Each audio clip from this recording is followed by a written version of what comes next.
on va examiner maintenant ensemble donc les deux péricopes, celle 1 Timothée 2, 11, 15 et celle de 1 Corinthiens 14, 34, 35. Parce que ces deux péricopes mal interprétées, non seulement ont mis mal la figure de la femme à l'intérieur de la Bible et à l'extérieur dans le monde, mais surtout, ces péricopes mal interprétés, donc la mauvaise interprétation de ces deux péricopes, met en défaut la Bible. Et on le sait très bien que la parole de Dieu ne se contredise pas et n'est pas en erreur. Donc, c'est vraiment du fond du cœur de l'enfant de Dieu qui vient cet appel et qui vient cette ébauche d'explication que j'espère claire et utile pour se rendre compte que des mauvaises interprétations font tort à la femme, ok, mais font tort surtout à Dieu. Parce que il n'y a plus ni grec ni juif, il n'y a plus ni esclave ni libre, il n'y a plus ni homme ni femme, car tous vous êtes un en Jésus-Christ. Et cette péricope de Galates 3, 28 doit rester le centre de la réflexion. Pour Dieu, il n'y a pas de différence homme-femme. Les hommes et les femmes ont les mêmes droits, les mêmes devoirs face à Dieu. Et ils ont le même amour de Dieu. Il n'y a pas de différence. C'est un principe fondamental du christianisme. Dans la foi en Dieu, les barrières sociales et culturelles qui divisent l'humanité sont abolies. Donc, comment cette mauvaise interprétation a pu avoir lieu? C'est parce que, par exemple, dans la péricope de 1 Corinthiens 14, 34, 35, ça a été extrapolé du contexte social de l'époque. Je la relis. Que les femmes se taisent dans les assemblées, car il ne leur est pas permis d'y parler, mais elles doivent être soumises, comme le dit aussi la loi. Si elles désirent s'instruire sur quelques détails, qu'elles interrogent leur mari à la maison. Il n'est pas convenable qu'une femme parle dans les assemblées. Alors, ces versets écrits par Paul dans une lettre aux Corinthiens.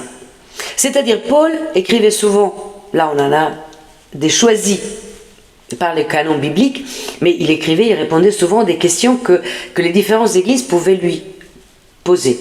Donc, Paul répond à un questionnement qui sûrement avait reçu. C'est-à-dire, à l'époque de Paul, les hommes et les femmes, culturellement, traditionnellement, et pas bibliquement, étaient séparés dans les réunions, dans les assemblées au temple. C'est-à-dire, il y avait un cours pour les hommes, un cours pour les femmes. L'entrée du temple, il y avait la cour appelée des gentils, où tout juif pouvait avoir accès. Ensuite, il y avait la cour des femmes, qui était accessible aux femmes juives, et un escalier ensuite qui menait en haut, où il y avait la cour des hommes, dite aussi cour d'Israël. Donc, les hommes et les femmes, quand ils allaient écouter la parole de Dieu, se séparaient. Une partie montait en haut, les hommes, et une partie restait dans le bas. À l'époque de Paul encore, premier, deuxième, troisième et des siècles encore successifs, pas toutes les femmes étaient instruites. La plupart, elles étaient souvent analphabètes. Donc, parfois, certains passages de la Bible pouvaient leur paraître difficiles. Et donc, le seul lien culturel qu'elles avaient, c'était leur mari. Et alors, bon, pour les plus polies, les plus bien élevées, elles attendaient à rentrer chez elles et pouvoir poser les questions à leur mari. Mais pour celles plus vives, plus à l'aise et moins, polies, souvent, qu'est-ce qui arrivait? Que du bas de la cour des femmes, elles appelaient leur mari pour poser des questions. Donc imaginez-vous, plusieurs femmes dans une même assemblée qui posent des questions à leur mari qui sont en haut, donc qui lèvent la voix pour se faire entendre. Ça dérangeait. Et c'était quelque chose qui n'était pas supportable. hein, de mettre du bruit, de faire du boucan pendant que le prêtre proclamait les versets. C'était quelque chose qui dérangeait, mais c'est normal, ça dérangerait. Donc, cette péricope, c'est la réponse que Paul donne aux Corinthiens pour mettre de l'ordre dans leur église. Et Paul, dans son intention, vu qu'il a écrit dans Galates, c'était écrit autre chose, ben, il ne voulait pas en faire une vérité théologique générale, absolue. C'était juste un conseil ponctuel qu'il donnait.